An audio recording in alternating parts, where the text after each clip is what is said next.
మీ బైబిళ్ళను తెరిచి చూపించండి, దయచేసి చూపించండి, పైకెత్తి చూపించండి. ఎంత ఎత్తి అలా ఎత్తగలరు అలా ఎత్తండి, పర్వాలా. కొన్ని నిమిషాలు మీ బైబిల్ మీరు మొయ్యండి. మీ బ్రతికంతా బైబిల్ మిమ్మల్ని మోస్తుంది. మీ వయసు వచ్చే వరకు చంకన పెట్టుకుని వాడిని నేనే అన్న ప్రభు మాట నీకు తోడై ఉంటుంది. ఒక్కసారి మీ బైబిల్కి వచ్చి అటు ఇటు కదిపిస్తారా?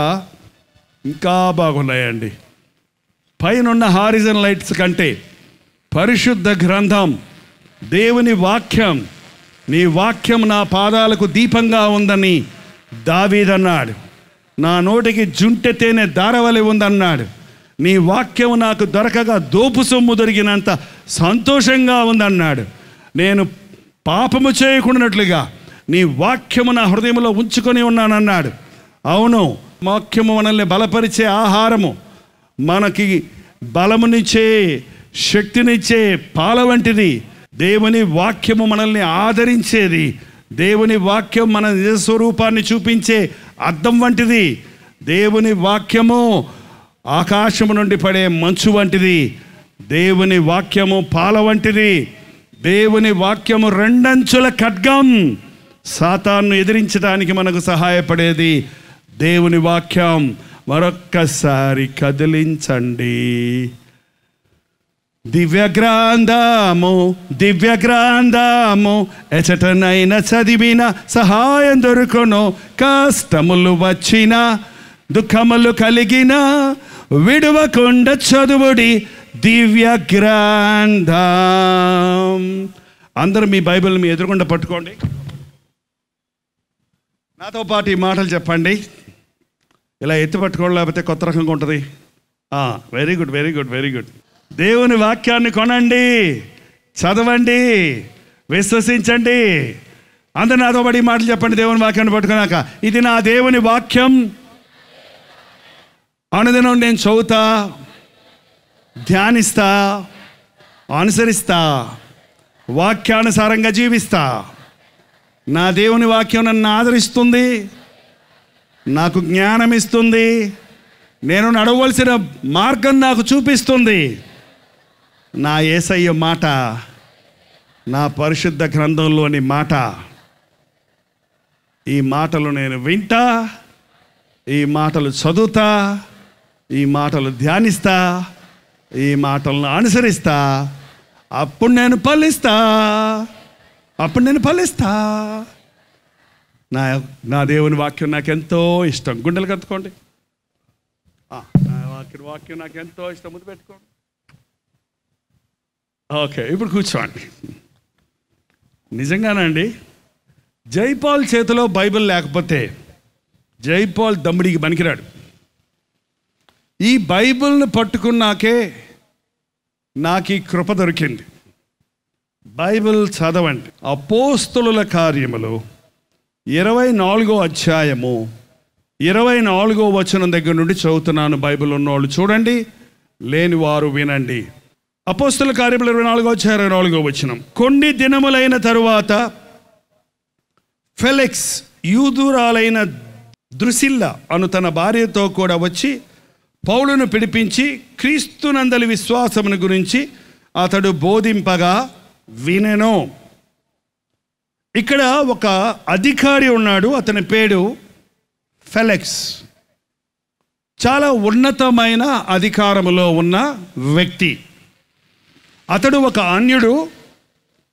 అతడు ద్రుసిల్ల అనే ఒక యూదురాలుని వివాహం చేసుకున్నాడో ఉంచుకున్నాడో కానీ తనతో కూడా తీసుకొని వచ్చాడు.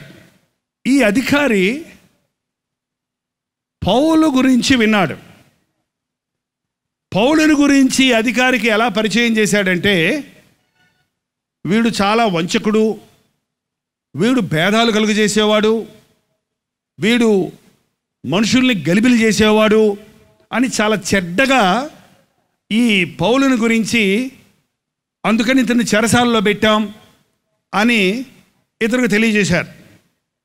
అయితే ఆ పౌలు గురించి ఆ యూదురాలుగా ఉన్న భార్య ఎరిగి ఉందో ఏమో, లేక ఈ పౌలు బ్రతుకు విచిత్రంగా ఉందే, ఇతడు చెప్పేటువంటి విషయాలు విచిత్రంగా ఉన్నాయే, ఎవరో ఒక కొత్త దేవుడిని గురించి చెప్తున్నాడే, ఆయన నిజదేవుడు అంటున్నాడే, ఆయన నామంలో ఏమేంటో జరుగుతాయి అంటున్నాడే, అసలు ఆయన ఏం చెప్తాడో చూద్దాము అని ఒకరోజు ఈ ఫెలిక్స్ పౌలును పిలిపించుకొని దేవుని రాజ్యాన్ని గురించి లేక క్రీస్తునందలి విశ్వాసమును గురించి బోధించమని, ప్రసంగం చేయమని అడిగి ప్రసంగం చేయమన్నాడంట. ప్రసంగం చేయటం అంటే కొంతమందికి ఎంత ఇష్టమో, నిజమే. కొంతమంది చెయ్యి ప్రసంగం అంటే కొద్దున. చూడండి, దేవుడు చెయ్యమంటే చెయ్యండి, నోరు ముయ్యమంటే ముయ్యండి, కూర్చో అంటే కూర్చోండి, నిలబడంటే నిలబడి. మొదటి రోజు చెప్పాను, మనం బానిసలం, ప్రేమ బానిసలం, ప్రభువుకు బానిసలం. ఆయన చెప్పిందే చేస్తాం, ఆయన అడుగుల్లో అడిగేసి నడుస్తాం. పౌలు చాలా మత వైరాగ్యం కలిగిన వాడుగా ఉన్నాడు. తెక్కోళ్ళలాగా ఉండేవాడు ఒకప్పుడు, భలే వైరాగ్యం. తను చెప్పింది వినకపోతే వాడిని తన్నేసేవాడు, అంతే. జుట్టు పట్టుకొని లాక్కొచ్చేసేవాడు. మా యోధా మతమే గొప్పది, ఈ యేసుప్రభు ఎవడో అని నమ్మకుండా ఆనాటి క్రైస్తవులు యేసునందు విశ్వాసం ఉంచిన వారిని హింసించేవాడు, దూషించేవాడు. వాళ్ళని చంపడానికి కూడా ప్రయత్నించి పర్మిషన్ తీసుకోవడానికి వెళ్తున్నప్పుడు దమస్కు రోడ్లో యేసు ప్రభు అతన్ని దర్శించాడు. సౌలా సౌలా, నీవెందుకు నన్ను హింసించుచున్నావు? నీవెవడేవు ప్రభువా? నేను నజరేయుడైన క్రీస్తును, నేను నీవు సిలువ వేసిన క్రీస్తును అన్న మాటలు, ఆ దర్శనం అతని మూర్ఖత్వాన్ని నుంచి విడుదల పొందింది. అతని కంటికొన్న పొరలు రాలిపోయినాయి.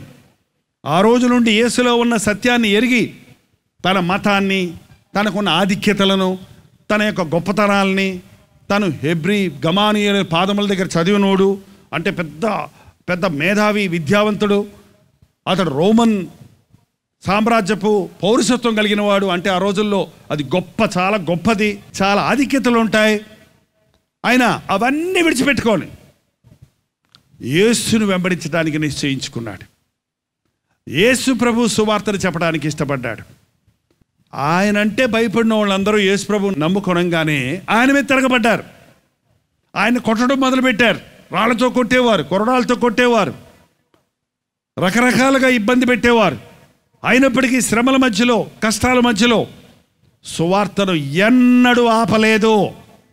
కష్టం వచ్చిందని, నష్టం వచ్చిందని సేవ మానటం అనేది దేవుని పద్ధతి కాదు. కష్టాలు వచ్చాయని, శ్రమలు వచ్చాయని యేసు ప్రభువుని విడిచిపెట్టడం మంచిది కాదు. ఆయన తీసుకొచ్చి అధికారి కూర్చొని సంఖ్యలు కట్టున్నాయి పౌలుకి, ప్రసంగం చేయమన్నాడు. ప్రసంగం చేయమంటే పౌలు నోరు విప్పి ఏం చేశాడో 3 మాటలు ఉన్నాయండి ప్రసంగ సారం. అదొక్కసారి చూద్దాం. ఏంటది?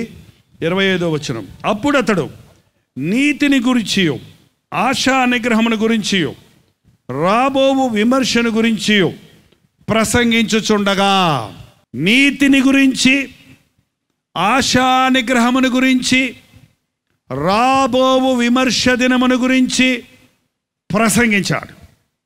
ఈ రోజున చాలామంది బోధకులు, క్రైస్తవ బోధకులు బోధిస్తూ ఉన్నారు. బోధను మీరు జాగ్రత్తగా వినండి. ఆ బోధలో ఈ సారం లేకపోతే అది సరైన బోధ కాదు. మరొక చోట పౌలు అన్నాడు, ఉపదేశానుసారమేమనగా పవిత్రమైన హృదయము నుండి, మంచి మనస్సాక్షి నుండి, నిష్కపటమైన విశ్వాసము నుండి కలుగు ప్రేమయే. విశ్వాసం, పవిత్ర హృదయం, మంచి మనస్సాక్షి, వీటిని గురించి బోధకుడు బోధించకపోతే అది యేసయ్య బోధ కాదు. హృదయ శుద్ధిని గురించి, దేవుని నీతిని గురించి ఈ రోజున క్రైస్తవులు అనబడే వారికి ఏం అర్థం కావట్లేదు. నేను క్రైస్తవుడిని అంటారు, నేను యేసు ప్రభువుని నమ్ముకుంటున్నాను అంటున్నారు. కొందరు మీలో మేము రోజు టీవీలో మీ వాక్యం వింటున్నాను అంటున్నారు. కానీ దేవుని నీతి ఏమిటి అని అర్థమైందా? ఏంటండి? మా పక్కోళ్ళు చచ్చిపోయేటట్టు ప్రార్థన చేయండి అని అడిగారు ఒకళ్ళు. వీళ్ళకి దేవుని నీతి అర్థమైందా? శత్రువుల కోసం ప్రార్థన చేయమంటే చచ్చిపోమని ప్రార్థన చేయమంటావేంటి నువ్వు? ఏంటండి నీతి? యేసుక్రీస్తుకు మరొక పేరు నీతి. యేసుక్రీస్తును చూడండి, ఆయన నోట కపటము లేదు, వేషధారణ లేదు. ఈ రోజున క్రైస్తవుడు అనబడేవాడు ద్విమనస్సు కలిగిన వాడిగా ఉండకూడదు. అబద్ధాలు ఆడేవాడు క్రైస్తవుడు ఎట్టవుతాడండి? ఆనాటి పరిశీలన ప్రభు అన్నాడు, మీరు వేషధారులారా, మీరు అబ్రహాము సంతానం అంటున్నారు. కాదు కాదు కాదు కాదు, మీరు అపవాది సంబంధులు. వాడు మొదటి నుంచి అబద్ధికుడు, అబద్ధమునకు జనకుడు. మరి ఈరోజు నేను అడిగితే ఇప్పుడు అబద్ధాలు ఆడేవాళ్ళు ఎంతమంది అంటే ఏం చెప్తారండి? చాలే ఊరుకోండి, అబద్ధం ఆడకుండా అసలు బతికెట్ట బతుకుతాం లోకంలో అన్నాడు ఒక ఆయన. అబద్ధాలు ఆడకుండా ఎట్ట బతుకుతామండి? 1000 అబద్ధాలు ఆడి ఓ పెళ్లి చేయమన్నారు కదా మన దేశంలో. 1000 నిమిషాల పెళ్ళి ఉన్నా పర్వాలేదు, తర్వాత సంగతి అది. ఏంటంటే అబద్ధం మీద కట్టినది ఏది కూడా నిలబడదు. నీ అబద్ధం ఎప్పటికైనా బయటపడుతుంది, అవమానాలు పాలవుతావు. నీ నోరు సత్యము పలకాలి. యేసుక్రీస్తుకు మరొక పేరు సత్యము. క్రీస్తును వెంబడించేవాడు యథార్థపరుడుగా ఉంటాడు, తన నోటిని అదుపులో పెట్టుకుంటాడు. పౌలు బోధిస్తున్నాడు, యేసు ప్రభువును నమ్ముకోవాలంటే నువ్వు నీతి కలిగి బతకాలయ్యా. నేను చాలా నిష్టగా బతుకుతానండి అంటారు కొంతమంది. ఏంటి నీ నిష్ట? పొద్దున్నే స్నానం చేస్తాను, ఎవరిని ముట్టుకోను. ఏంటండి, మా నాయనమ్మ మడిగట్టుకొని కానీ వంట ఉండేది కాదు, చాలా నిష్టగా ఉండేది. ఆ పని మనిషి వచ్చి అంట్లు దోమపోతే ఈమె నీళ్లు చల్లి ఇట్లిట్ట నీళ్లు చల్లి అప్పుడు కానీ లోపల తెచ్చి పెట్టుకునేది కాదు. నాకేం తెలుసు చిన్నపిల్లోడికి, ఏంటి నాయనమ్మ నీళ్లు చల్లుతున్నావు నేను అంటే అపచారం అపచారం. ఏంటి అపచారం? ఉపచారం? అపచారం లేదు, ఉపచారం లేదు. బాహ్య శుద్ధే కానీ హృదయ శుద్ధి లేదు. పరిచయుల భక్తి. గుడ్డి పరిచయుడా, గిన్నె బయట కాదురా తలతలలాడేది, లోపల కలుగు. లోపల గిన్నె శుద్ధి అయితే బయట దానంతరదే శుద్ధి అవుతుంది. చూడండి, ఈ రోజున పొద్దున్న లేస్తే మనం బహిరంగ దేహాన్ని శుద్ధిగా పెట్టుకోవడానికి సబ్బులు, స్నానాలు, పేస్టులు, క్రీములు, పౌడర్లు, మేకప్లు, ఏంటండి మంచి మంచి వస్త్రాలు అన్నీ వేసుకొని నీట్గా కనపడాలని చూస్తాం, మంచిదే. కానీ నా హృదయం ఎలాగుంది? ఎవరి మీద కోపం ఉంది? ఎవరి మీద అసూయ ఉంది? ఎవరి మీద నా హృదయంలో ద్వేషం ఉంది? నా హృదయంలో సమాధానం ఉందా? ఏం ఆలోచిస్తున్నాను నేను? ఏం తలస్తున్నాను నేను? చాలామంది రాత్రి వచ్చిన యవనస్తులు చెప్పారు నాతోటి, అన్ని చెడ్డతలుపులు వస్తాయి పాస్టర్ గారు, నాకు ప్రార్థన చేయండి నా కోసం. కళ్ళు మూసుకుంటే చెడ్డ చెడ్డ ఆలోచనలే, అన్ని వ్యభిచారపు ఆలోచనలే. క్రియల్లో నేను పాపం చేయటం లేదు, కానీ ఆలోచనలు అన్నీ కూడా పాడైపోతున్నాయి, నా కోసం ప్రార్థన చేయమని. యేసుప్రభు దగ్గరకు వచ్చిన వాడికి హృదయం శుద్ధి అవుతుందండి. తలంపులే కదా అనుకుంటారేమో. యేసుప్రభు చెప్పాడు, వ్యభిచారము చేయవద్దన్న మాట మీరు విన్నారు కదా. ఒక స్త్రీని మోహపు చూపుతో చూచు ప్రతివాడు తన హృదయంలో వ్యభిచారం చేస్తున్నాడు. వ్యభిచారపు ఆలోచనలు, ఊహలు కలిగిన వాడు దేవుని దృష్టిలో పాపిగా ఉన్నాడు. నీ హృదయంలో దేవుడు శుద్ధి కోరుతున్నాడు. నీ హృదయం నిండి ఉన్నదాన్ని బట్టి నీ నోరు మాట్లాడుతుంది కనుక నీ హృదయం సరిగా ఉంటే నీ నోరి మాటలు, నీ క్రియలు, నీ ప్రవర్తన సరిగా ఉంటుంది. నీతి, నా నీతి పనికిరాదు, నీ నీతి పనికిరాదు. మన నీతి అంట దేవుని ముందు మురికి గుడ్డల్లాగా ఉన్నాయంట. పూర్వకాలంలో వంటగదిలో మసిగుడ్డలు ఉండేవి, ఇప్పుడు ఉన్నాయమ్మా? గ్యాస్ స్టవ్లు వచ్చాక మానేశారా? మసిగుడ్డలు ఉంటాయమ్మా? ఒకటే ఉంటుంది, రెండో ఉంటుంది. ఆ గంజి వార్చినప్పుడు దాంట్లో మీద పడిపోద్ది, ఆ పొగ పడిపోద్ది, ఆ సాంబార్ పడిపోద్ది, అది కుళ్ళిపోయి ఎండిపోయి అది దగ్గర పెట్టుకొని వాసన చూసి చూడండి ఎట్టుంటుందో. గుమ్మ గుమ్మ గుమ్మ గుమ్మ ఫారిన్ సెంట్ లాగా ఉంటుంది కదమ్మా.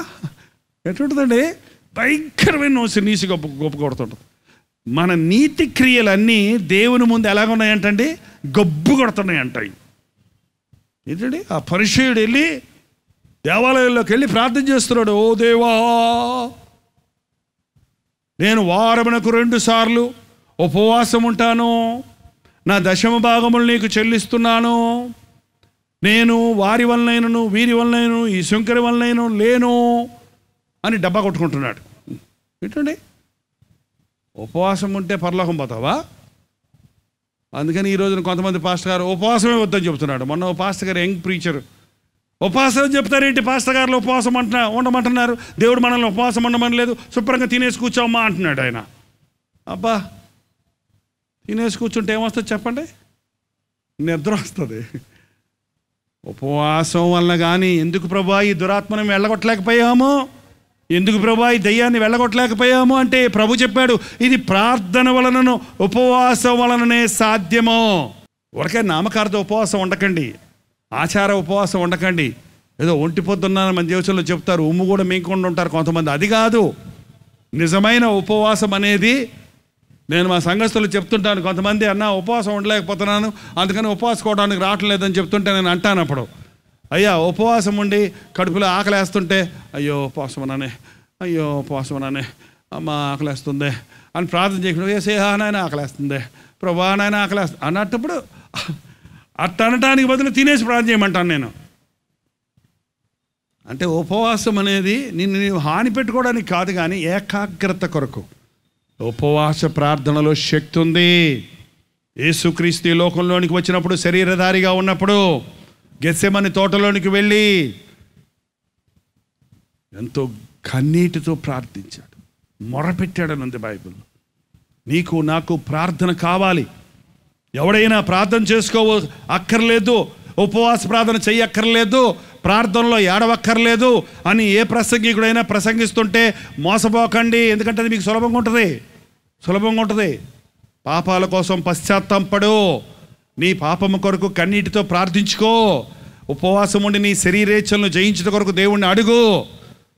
నీళ్లు కుమ్మరించినట్టు దేవాలయానికి వెళ్ళి నీకు గర్భఫలం లేకపోతే హన్నావలే కన్నీటితో దేవుని సన్నిధిలో గుండెను కుమ్మరించి మొరపెట్టు అని చెబితే కష్టంగా ఉంటుంది. అక్కర్లేదు, నేను ప్రార్థన చేస్తానమ్మా, నీకు గర్భఫలం వస్తుంది, నువ్వు అంతా చేయాల్సింది ఏంటంటే 10,000 రూపాయలు స్పాన్సర్ చేయి. ఏది ఈజీ? ఇది చాలా ఈజీగా ఉంది. ఈరోజు బోధ నీతి బోధ లేదండి. మనుషులను దేవుని దగ్గర నడిపించేది కాదు, మనుషులను పశ్చాత్తాపంలోకి నడిపించడం లేదు, మనుషుణ్ణి ప్రభు పాదాల మీద పడేటట్టుగా చేయడం లేదు, మనుషుల్ని పాస్టర్ గారు ఆకర్షించుకునేటట్టుగా ఉంది. మా సంఘానికే రండి, ఇక్కడే ఉన్నాడు మా దేవుడు ఇక్కడే ఉన్నాడమ్మా, ఇంకెక్కడికి వెళ్ళండి, ఇక్కడికే రా, 7 వారాలు రా అవసరమైతే. ఏంటి అక్కర్లా, నువ్వు ఎక్కడ విశ్వాసంతో మోకరించి ప్రార్థిస్తే అక్కడ ఉంటాడు. దేవునికి నీ నరులకు నువ్వు మధ్యవర్తి ఒక్కడే, ఆయన జైపాల్. అవునా? ఆయన పాస్టర్ గారు, మా పాస్టర్ గారు. అవునా? కాదండి. ఎవరండి? దేవునికి నీ నరులకును మధ్యవర్తి ఒక్కడే, ఆయన క్రీస్తు యేసు అను నరుడు. నాకు మొరపెట్టు, నేను నీకు ఉత్తరం ఇస్తానంటున్నాడు. నీతిని గురించి బోధించు. డబ్బులు ఇచ్చినోడు చూసి, కానికిచ్చినోడిని చూసి, లేకపోతే ఒక పెద్ద అధికారను, లేక పెద్ద హోదాలో ఉన్న వ్యక్తిను, ఒక గొప్ప వ్యక్తిను చూసి ఒక నిజమైన సేవకుడు మురిసిపోడు, కరిగిపోడు. జాగ్రత్త, నీ బ్రతుకు సరిగా ఉండాలి. ఈ ఫెలక్స్ పెద్ద అధికారి, ఈయన సంఖ్యలు తీయటానికి అధికారం ఉంది ఇక్కడ. ఆ ఫెలక్స్ దగ్గరికి వెళ్ళినప్పుడు ఫెలక్స్ను పొగిడి ఎలాగైనా సంఖ్యలలో నుంచి బయటపడటానికి ప్రయత్నించలేదు పౌలు. ఆ అధికారి ఆత్మ రక్షించబడాలని ఆశపడ్డాడు. ఒక ధనవంతుడి ఆత్మ రక్షించబడాలి, ఒక అధికారి ఆత్మ రక్షించబడాలి అనే ఆశ ఈ రోజున మనకు ఉంటేనండి, మన సంఘంలో పేదలు మాత్రమే ఉండరండి, ధనవంతులందరూ కింద కూర్చొని ప్రార్థన చేస్తారు. మెడ్రాసులో నేను బైబిల్ ట్రైనింగ్ అయిన చర్చిలో పెద్ద డాక్టర్స్, జనరల్ హాస్పిటల్లో ఎండీస్, మెయిన్ చీఫ్ డాక్టర్స్, అదే హాస్పిటల్లో వార్డ్ బాయ్స్, అదే వార్డ్ బాయ్స్ హాస్పిటల్లో సామాన్యమైన వర్కర్స్ కలిసి చర్చిలో పక్కపక్కన కూర్చుంటారు. హాస్పిటల్లోకి వెళ్తే అడిలిపోతారు ఆ చీఫ్ని చూస్తే, డాక్టర్స్, జూనియర్ డాక్టర్స్ అందరూ. కానీ దేవాలయంలోకి వచ్చేటప్పటికి ఆయన మెదలకుండా అందరితో కలిసి కింద కూర్చుంటాడు. నాకు చాలా ఆశ్చర్యం వేసేది. కానీ ఈ రోజున చూడండి ఎంత అహంభావం మనుషుల్లో ఉందో. ఎందుకంటే మనమే కావాలని కింద కూర్చుంటానంటే, అయ్యో అయ్యగారు మీరు పైనే కూర్చోవాలి, అయ్యగారు మీరు పైనే కూర్చోవాలి, అయ్యగారు మీరు మా చర్చికి రావటమే భాగ్యం అయ్యగారు. మా నాన్నగారు స్మోక్ చేస్తుండేవారు, డ్రింక్ చేస్తుండేవారు అని చెప్పాను కదా. ఓ పెద్ద ఇంజనీర్గా ఉన్నాడు. ఆయన ఓ చర్చికి వెళ్ళేవాడు పక్కనే. ఆయన వెళ్ళగానే ఆ పాస్టర్ గారు పరిగెత్తుకుంటూ వెళ్ళి ఆయనకి పెద్ద కుర్చీ తీసుకొచ్చేసి బలిపీఠం దగ్గర వేసి కూర్చోబెట్టి, ఇంజనీర్ గారు వచ్చారు వర్షా గారికి ఇవాళ అయ్యగారు ప్రార్థన చేస్తారంటే ఏం లేచి సిగరెట్ గబ్బోడు పరిశుద్ధుడా అని ప్రార్థన చేసి వచ్చేవాడంట. మారు మనసు పొందిన తర్వాత ఆయన వెళ్ళి ఆ పాస్టర్ గారి కాళ్ళు పట్టుకొని, అయ్యా నువ్వు నన్ను ఏదో చేస్తే నేనేదో చేశా అని అందరి ముందు నిలబడి ఆ సంఘంలో ఒకప్పుడు సిగరెట్ గబ్బుతో హృదయం శుద్ధి లేకుండా మీకోసం నేను ప్రార్థన చేసి పరిశుద్ధమైన బలిపీఠం దగ్గర నిలబడ్డాను, నన్ను క్షమించండి అని క్షమాపణ అడిగాడు ఆయన. ఒక వ్యక్తిని తన స్థితిని తెలుసుకునే తట్టుగా చేసేది దేవుని వాక్యం అండి. ఒక వ్యక్తికి మసిపూసి లేకపోతే ఒక వ్యక్తికి బాగా మేకప్ చేసి గంధం పూసి గొప్పని చూపించేది కాదు, ఉన్నది ఉన్నట్టుగా చూపించేది దేవుని వాక్యం. ఎంతోమంది ఈ రోజున బోధకులు నీతి బోధ చేయటం లేదు, డబ్బు డబ్బే. ఓ పాస్టర్ గారిని పిలుచుకున్నారంట. ఆ పాస్టర్ గారు పాపం మెల్లగా చెప్తా ఉన్నాడు, మా ప్రియులారా మనము ఈరోజు అని అంటుంటే పక్కన అయ్యా కొంచెం గట్టిగా చెప్పండి వినపడతలేదు, చాలా ఎవరికా నువ్వు ఇచ్చే 10 రూపాయలకి ఎంత గప్ప చెప్పారా? కూలికి బోధించదరు పరిశుద్ధ గ్రంథంలో రాయబడి ఉంది. ఎందుకండి ఇవాళ నిక్కచ్చైన క్రైస్తవులను చూడలేకపోతున్నా, హృదయ శుద్ధి కలిగిన క్రైస్తవులను చూడలేకపోతున్నా. దేవాలయంలోనికి వచ్చినవాడు ఇంటికి వెళ్ళిన తర్వాత దేవుని బిడ్డగా బ్రతకలేకపోవటం చూస్తున్నా. దేవుని బిడ్డనని చెప్పేవాడు ఆఫీస్కి వెళ్తే పైనుండి వచ్చేది కింద నుంచి వచ్చేది తీసుకొని దగ్గర పెట్టుకుంటాడు. ఏంటండి కింద నుంచి వచ్చేది ఏంటి? లంచం. పూర్వకాలం లంచాలే ఉండేయాలండి, ఇప్పుడంటే కుంభకోణాలంట. అంటే కుంభం అంటే మొత్తం దేశం అక్రమాలతో నిండిపోతుంది, అన్యాయంతో నిండిపోతుంది. దైవజనుడా నీతిని కలిగి జీవించి నీతిని బోధించు. సంఖ్యలైనా పర్వాలేదు, చెరసాలైనా పర్వాలేదు, శిరశ్చేదనైనా పర్వాలేదు, నా యేసయ్య మాట నేను ఉన్నదంటే చెబుతాను అన్నవాడు పౌలు. లేచి నిలబడండి, ప్రతి ఒక్కరూ నోరు తెరిచి ప్రార్థన చేద్దాం. మీ బాధ ఏదో, మీ సమస్య ఏదో, మీ అవసరత ఏదో నోరు తెరిచి ప్రభుతో చెప్పండి. ప్రతి ఒక్కరూ ప్రార్థన చేద్దాం. నీవే నా దారం, నీవే నా ధరణ, నన్ను విడువద్దయ్యా. అవునయ్యా ప్రియ ప్రభు యేసయ్యా, యేసయ్యా నీవే నా సర్వం, నీవే నా సకలం, నీ తోడుతోనే నన్ను బ్రతికించయ్యా. నిన్ను విడవనేసయ్యా, నీ సిలువ ప్రేమను మరువనయ్యా. నన్ను బ్రతికించయ్యా, నీ రూపులోనే తీర్చిదిద్దుమయ్యా. జీవితమే నీదు మరమయ్యా, నీదు మేలు నేను మరువనయ్యా. ప్రతి ఒక్కరు నోరు తెరిచి యేసయ్యా నువ్వు నాకు కావాలయ్యా, యేసయ్యా నిన్ను విడవనయ్యా, నువ్వుంటే నాకు చాలయ్యా. నా కన్నీరు తుడువయ్యా, నా బాధల నుంచి నన్ను విమోచించయ్యా, నా రోగాల నుంచి నన్ను స్వస్థపరచయ్యా, నాకు కావలసిన గర్భఫలం దయచేయ్యా, నా పాప బంధకాల నుంచి నన్ను విడిపించయ్యా, నాకు ఉద్యోగం దయచేయ్యా, నీ సాక్షిగా బ్రతకడానికి సహాయం చేయను ఆయన. నోరు తెరిచి మీ అవసరతలే అడగండి. యేసయ్యా నా హృదయంలోనికి రా, నా జీవితంలోనికి రా, నా ఇంటిలోనికి రా. నిన్ను నేను విడిచిపెట్టినయ్యా. ఎన్నోసార్లు పాపాన్ని ఆశించి నిన్ను విడిచిపెట్టి పారిపోయానయ్యా.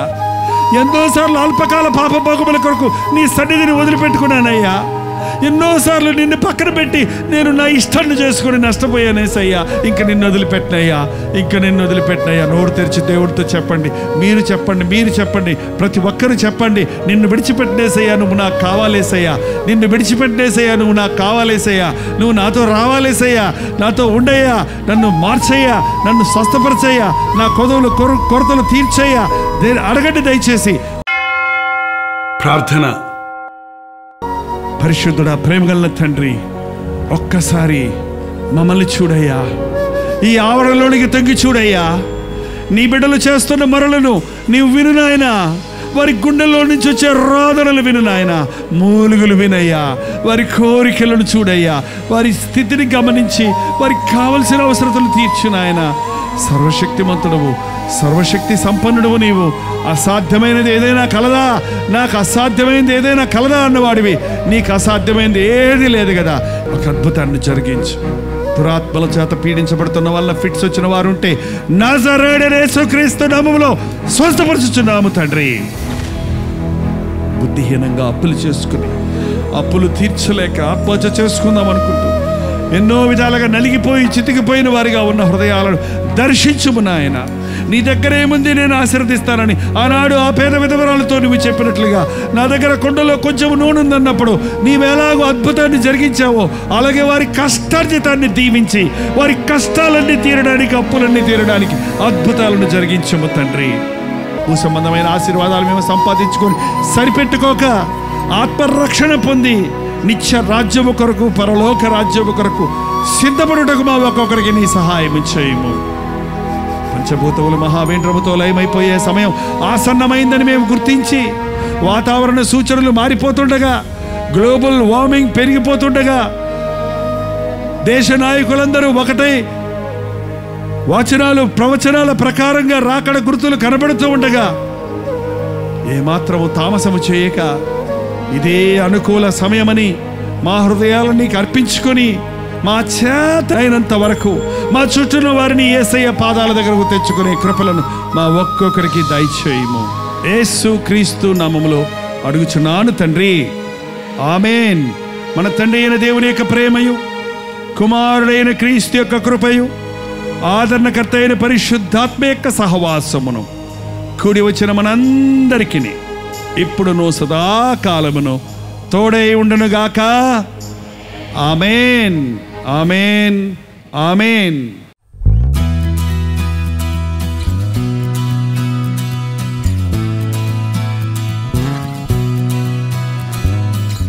హల్లెలూయా. న్యూఢిల్లీ పరిసర ప్రాంతాల్లో ఉన్న వారికి శుభవార్త.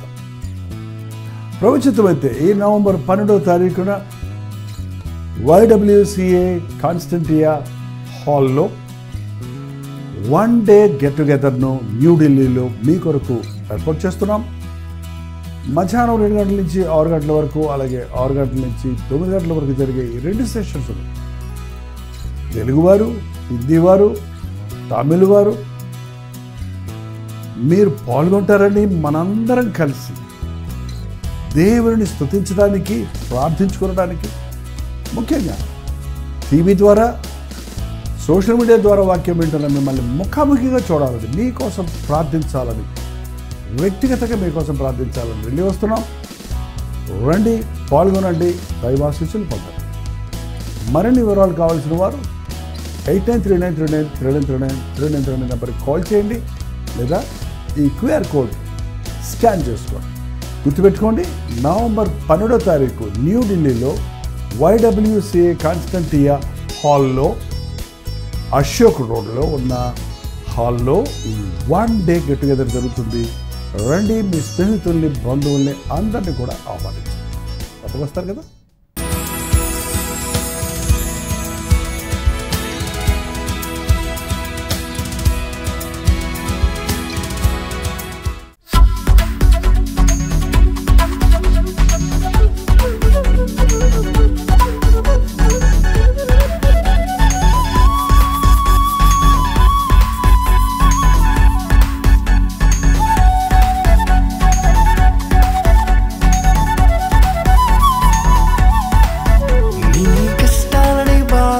శ్రమలన్నీ తీర్చే అనాథుడు యేసే. నీ కష్టాలని, బాధలన్నీ, శ్రమలన్నీ తీర్చే అనాథుడు యేసే. ఆది నుండి ఉన్నవాడు ఆ దేవుడు, అద్భుతాలు చేసేవాడు నా యేసుడు. ఆది నుండి ఉన్నవాడు ఆ దేవుడు, అద్భుతాలు చేసేవాడు నా యేసుడు.